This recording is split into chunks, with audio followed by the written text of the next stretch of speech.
right, Summer, what are you reading for me today? Working at the hospital. Working at the hospital. Is this fiction or nonfiction? Nonfiction. Yeah.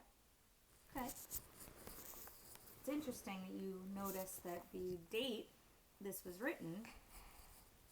This is more than a decade old. Yeah, I got that off of Common Lit. So I'm wondering, probably should have found something more current, but that's okay. I know. All right, let's see what we can read and discover. Go for it, girl. Have you ever visited the hospital? If you have, you've likely met doctors and nurses. But did you know there are other jobs that need to be completed at the hospital? In this informational text, Barbara Radner discusses who works at the hospital. As you read, take notes on what jobs are important at the hospital. I really like that you read the instructions. Your sister skipped that part. I know, right? That's a problem. So good job for noticing the information up top. Okay, let's go. There are many jobs at the hospital. Some people work as nurses. Some people work as doctors. You probably know about those jobs. There are many other jobs at the hospital. If you are a patient in the hospital, you will meet different workers. It might start with the ambulance driver. That worker helps people get to the hospital quickly. Some workers take care of visitors to the hospital. The visitors have to sign in. The receptionist signs them in. The receptionist makes sure they can find the right places in the building. They are the first workers you will see when you come into a hospital. Some workers make food at the hospital. They have a big kitchen. They cook food for the patients. Some patients need a special diet. The cooks need to plan their meals carefully. They need to make sure that they get the food. They get good food. Mm-hmm. Some workers help keep the hospital clean. It is very important that the building is clean. They clean all the rooms every day. People who are sick need to have really clean rooms. That helps them get better. I didn't know that. Especially now with Corona, they have to really make sure those rooms are clean. Yeah. Some workers run a cafeteria. That is a place where people can get food. Patients get their food delivered to their rooms. The people who work at the hospital need to eat. They have to go to the cafeteria to get their food. Their workers cook and serve food.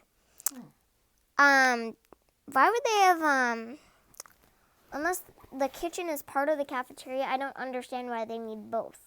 Right, so that is a little confusing. So it sounds like there is the cafeteria that cooks for all of the visitors and all of the people who work there, right? People who go on their lunch and dinner breaks. And then there's another division of the kitchen that cooks for the patients. And those patients need special food. Oh. So Sydney was... I feel like they should call it something else. Yeah, I think that they might. They might call it like nutrition or dietitian department. Yeah. There are people called nutritionists who make the menus for the patients. Some people need low sodium. Other people have like no sugar diet. No gluten. No gluten, absolutely. Sydney was connecting... No peanut butter. Oh, that's right. Allergies, huge. Sydney was remembering a funny episode of Pink Panther that we watched one time. Do you remember when he stole the food in the hospital? No, I didn't. From his roommate? Oh, yeah. The roommate was on like a high-fat Oh, diet. yeah. And he changed it, right? Pink Panther was on like a carrot diet. And so he swapped out and stole his roommate's food. So patients in a hospital sometimes have restricted diets. Yeah. So that's why this article talked about two divisions of food workers. So far we've heard of receptionist, food for patients, food for workers and visitors, and the cleaning crew, I think. Okay. Okay. I lost my spot. I have to That's find okay. it again. That's all right. You just finished reading about the cafeteria workers. Okay. Some workers help with computers. Doctors need to use computers. When I went to the allergist, I think is, or like the person, it was like a big hospital that I went to. And it was before we got the trampoline. Right. And the person had a computer in. And Dr. Pills also brings his computer, our doctor. Right. And yeah, he keeps track of stuff. Yeah. Think about all of the computer work involved in a hospital. That's a lot. Right? And when you go in and you get an x-ray, Yeah. that stuff has to work. Like Dr. Wendy, Yes. their office, Yep, all of their tools. the dentists. Yeah. Think about at the NICU, all of the machines that they have and ventilators and heart monitors. That computer stuff has to be working. Mm. Yeah, And the medicine pumps. that's right. That might be one of the most important jobs in the hospital. Nurse. Absolutely. Because you have to keep track of the patients. Yep. Yeah, notice that the nurses haven't even been mentioned yet. These are all the others. A lot of people involved. Okay, keep reading. Okay. Some workers help with computers. Doctors need to use computers. So do most of the other workers. The people who help with the computers show them how to use them. They fix the computers too. So they pretty much have like a tech person. Right. Yep. Like we always need someone to come in to fix Miss Castonway's board before she got it fixed. Right. She needs that tool. Each of these workers needs to learn skills. They keep learning even after they get their job. Doctors have the most to learn. They need to keep learning because medicine keeps changing. That is true. Things that a doctor can do today, they couldn't do 10 years ago. Yeah. Because the science keeps changing and getting better. No one has medicine for corona. Nobody has found the corona vaccine yet, but people are scrambling to Well, they figure it say out. that Tylenol helps. Yeah.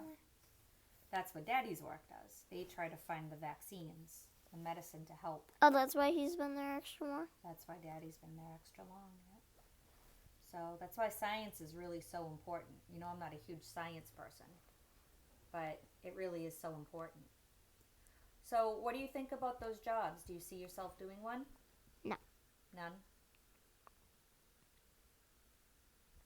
Do you think that the hospital could operate without any of those jobs? What if one of those departments went away? Probably not. No. Well, they could, but probably not the same. Like, they would have some trouble. Which one absolutely can't go away, would you say? The doctors. The doctors. And the nurses. And the nurses. Well, anyone really can't go away. Yeah. Well, I guess the cafeteria could go, or one of the food ones could go, because they could just open one to all, not have two, one private, Right. and then one for all. Yeah. Just makes more sense. Right. Or limit the people who can have lunch. Yeah. They definitely need to feed the patients for sure, and have the nutritionists. And they definitely need doctors and nurses to perform stuff on them. Right. And you need those computer people. Yeah. That's huge. So your first comment was such an interesting one, Summer, that it was written in 2008. I wonder how hospitals are different 12 years later. These seems pretty accurate from now. Yeah. But these were only like 12 years ago. Yeah. It'd be really interesting to find a current version of that same topic. We can look for that. I'm a huge fan of nonfiction. Me too. All right, so we'll do your response. Anything you want to say to Miss Castonguay before you go? I miss you, and I can't wait till next week. See you. Bye. Yeah. And then, of course, you have your essential oils burning. They're not burning, Mom. They're, But didn't you get that in honor of Mrs. Castonguay maybe. at Christmas time? Yeah? Wait. Let me take off my mic. All right, bye, Catherine.